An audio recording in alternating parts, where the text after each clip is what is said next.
जैसे ही 10 बजे अलार्म बजेगा, जहाँ भी अपना आदमी काम कर रहा है, जिस एरिया में भी अपना काम कर रहा है, सबको यहाँ असेंबली पॉइंट पे आ रहे हैं। यहाँ असेंबली पॉइंट आइएगा अपना सुपरवाइजर और फोरमैन के साथ में। जो सुपरवाइजर फोरमैन है उसका जिम्मेदारी है कि अपना एक एक आदमी वहाँ से निकला होना चाहिए। आज का इमरजेंसी ड्रिल में क्यूरेल भी शामिल होगा और क्यूरेल का डायरेक्टर ISG सब शामिल होगा, अपना भी सब सेफ्टी वाला आएगा। तो यहाँ पे एक बनाया गया सबका एरिया, ICC का एक बोर्ड लगा हुआ है, TCS का एक बोर्ड लगा हुआ है, ISG का एक बोर्ड लगा हुआ है।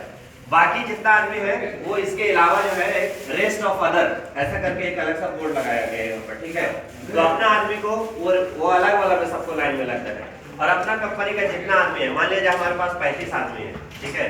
अगर एक लाइन में नहीं आ रहा तो हम 2 लाइन बना लेंगे, 15-15, 18-18 का 2 लाइन बना लेंगे, सब लाइन में रहेंगे। दोनों लाइन के बीच में 1 हाथ का गैप होना चाहिए, एक आदमी उसके आसपास आ जा सके, ठीक है। समझ में आया सबको?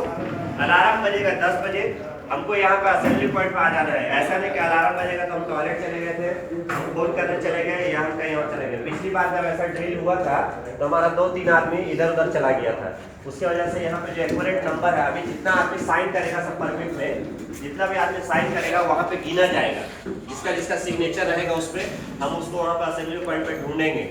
जो असेंबली पॉइंट पे नहीं मिलेगा तो हम लोग के लिए वो प्रॉब्लम हो जाएगा, इसलिए कि वो फिर क्यूरेल फेल कर देगा हम लोग का ड्रिल को, ठीक है ना।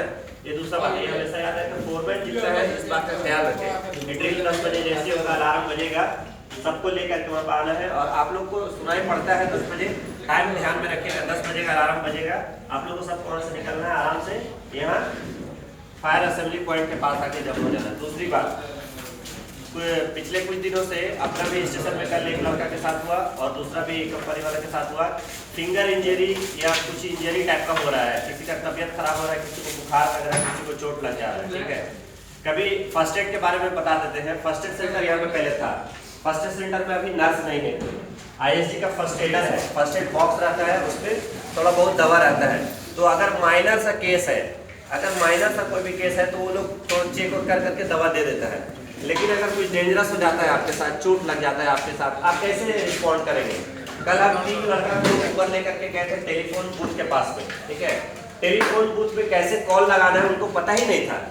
अगर आपके साथ हो जाता है, आप वहाँ पर सेफ्टी वाला, आप लोग 5-6 लोकेशन में काम कर रहे हैं, अंडर प्लेटफॉर्म लेवल, फिर कॉन्कोर्स लेवल, फिर CCRM का, फिर RL03, फिर RL04। तो ये कुछ हो जाता है तो आप कैसे अपने लिए सेफ्टी बुलाएंगे, कैसे अपने लिए सुरक्षा मुहैया कराएंगे? उसके लिए हमारा नंबर था यहाँ पे 8235। ये जब भी इंडक्शन पे होता है तो सबको बताया जाता है 8235 को कॉल करना है। नीचे पे नेटवर्क पे रहता है, वहाँ पे एक सैटेलाइट फोन है, टेलीफोन, उससे कॉल करना है। लेकिन जब कल हम ट्राई किए 2-3 लड़का को तो कॉल ही नहीं वो लोग लगा पा रहा था। उसका रूल्स हम बताए थे कि टेलीफोन बूथ पे 79 का कोड आता है पहले, ठीक है। वो 79 हम उसमें लगा करके 8235 लगाएंगे। 8235 के बाद हम ओके करेंगे, रिंग बजेगा, रिंग ISG के कॉल सेंटर में जाएगा।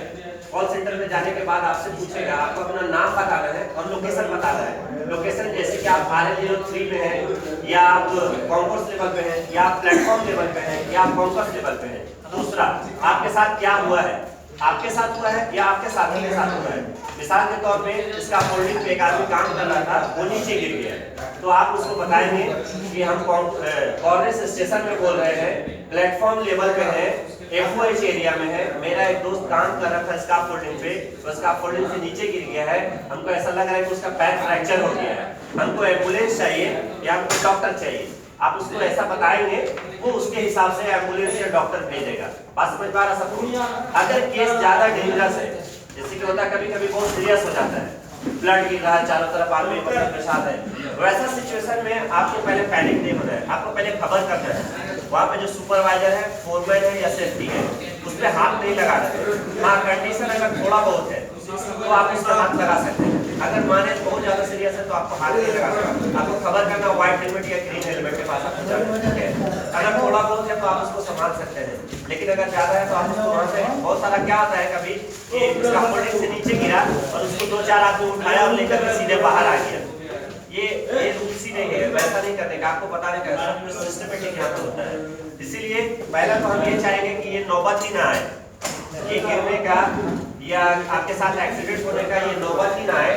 इसके लिए हम हर दिन आप लोगों को बताते हैं कि बी सेफली काम कीजिए। आप कोई भी काम अंडर सेफ्टी से बाहर जाकर के आप मत कीजिए, क्योंकि ये काम हमेशा आपको समझाता है कि आपके घर का काम नहीं है, ये आपका काम नहीं है। आप यहाँ से काम करने के लिए, नौकरी करने के लिए, ये फोरमैन और जो ये इंजीनियर्स होते हैं ना, ये बहुत मतलबी टाइप के आदमी होते हैं ये लोग, ठीक है। इनको आपकी जान की परवाह नहीं होती है, इनको अपने प्रोडक्शन की परवाह होती है। तो आपको उस प्रोडक्शन में नहीं जाना है, आपको अपना जान बचाते हुए काम करना है। और ये जब एक बार आपके साथ हो जाएगा, एहसास हुआ होगा एक दो लड़का को कि जब एक्सीडेंट हो जाता है तो ये लोग ज्यादा कुछ नहीं कर पाएंगे आपके लिए, ये सिर्फ तसल्ली देंगे। और इनका जो सबसे बड़ा जुमला होगा, बर्दाश्त करो, जो दर्द आपको हो रहा है वो इनको नहीं हो रहा है, ये सिर्फ आपके साथ है, आपके लिए कुछ कर नहीं पाएंगे, दर्द कोई नहीं बांटता है। इसके लिए हम आपको समझाते आ रहे हैं। तो जब भी कोई ऐसा कांड होता है, दूसरी बात जब माइनर होगा तो आपको जब फोरमैन को बताएंगे, अगर फोरमैन नहीं है तो फर्स्ट एडर, जैसे कि आईएससी के पास 4 फर्स्ट एडर है, अभी हमारे पास कोई फर्स्ट एडर नहीं है, लेकिन आईएससी से हम लोग 4 फर्स्ट एडर लिए हैं, रोनाल्डो, चंद्रजीत, लक्ष्मीधर और शाहिद, जिसका चारों का नाम हम हमेशा परमिट में डालते हैं। आपको अगर नहीं समझ में आ रहा है तो आप एक बार अपने फोरमैन सुपरवाइजर से पूछ लीजिए कि फर्स्ट एडर कौन है, या उनको बता दीजिए, या अगर सेफ्टी वाला नजर आता है तो सेफ्टी वाला को बता दीजिए, वो आकर के उसको फर्स्ट एड करेगा, ठीक है ना।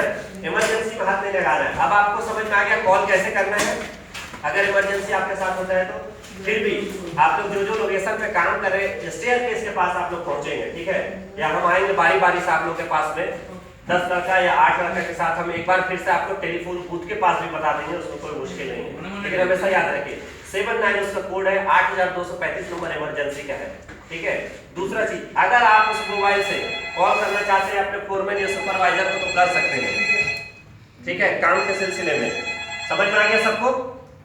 ठीक है, अब ये पेपर आप लोग साइन कर लीजिए और 10 बजे वहां पहुंच जाएगा, ठीक है।